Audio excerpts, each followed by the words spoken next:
Abiyanguwe, makatenga maavocado, musarase mhodzi dzemaavocado. Ndapota ana mabiyanguwe vese vari kunzwa izwi rangu.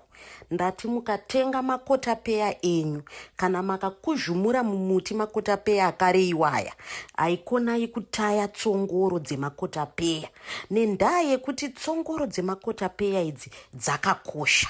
Bhaibheri shoko dzvene raJehovha pana Genesis chapter 1 verse 29 inoti, ipapo Mwari akati, ndinokupai miriwo yose inobereka iri pamusoro penyika yose, nemiti yose ine michero, ine mhodzi mukati mayo, zvichava zvokudya kwenyu. Kwauri ikoko ita hameni, tifambire mberi nedzidziso yanhasi. Nofunga muri kundiona zvandiri kuitapo. Unotora tsongoro yako kana mhodzi yako yeavocado, iro kotapeya rakare iroro, womborisiya kana for 5 to 7 days mumba makare imomo, just on normal room temperature, kuti riome risave nyoro.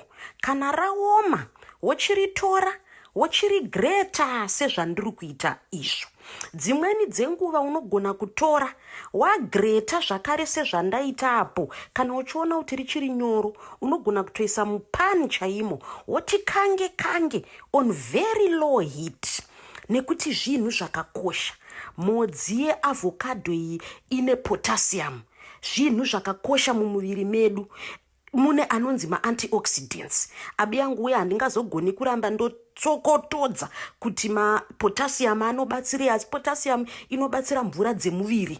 Ma-antioxidants anoprotectawo macells emuviri. Izvo zvamuri kuona ndichiita ndaisa mvura manje, ndakuisa pastovhu kuti zvochifanza zvirimo makare imomo.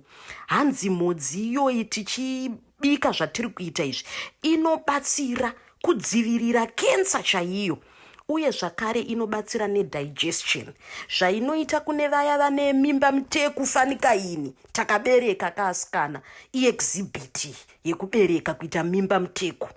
Unonwa mhodzi iyoyi waifanzisa kudai, hanzi inobatsira kubenefit kuti dumbu riite serinoserera. Inobatsira zvakare vaya vari kunetseka necholesterol, mafuta akawanda mumuviri, inoredusa macholesterol levels, and as well inodzivirira zvirwere zvemwoyo. Vaya vari kunetseka nechirwere cheshuga, chatinoti icho diabetes mellitus, kunwa mvura iyoyi yawakwatisa yetsongoro yekotapeya inobatsira zvakare kupromota a balance between your sugar levels. Inobatsira zvakare kudzikisira inflammation, mazvimbo anogona kuitika mukati memuviri kana kunze kwemuviri chaiko. Inobatsira idzo skin idzi dzamunenge muchingoti muri kushandisei kumeso isi takabaya filita zvedu.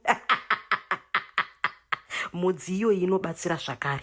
Vari kunetseka nemafungal infections, mhodzi iyoyi inobatsira. Vari kunetseka nehypertension, high blood pressure ichikwidzwa nezvakasiyana-siyana, mhodzi iyoyi inobatsira zvakare. Maakutondiona zvangu ndakuisa mukomichi mangu makare umo.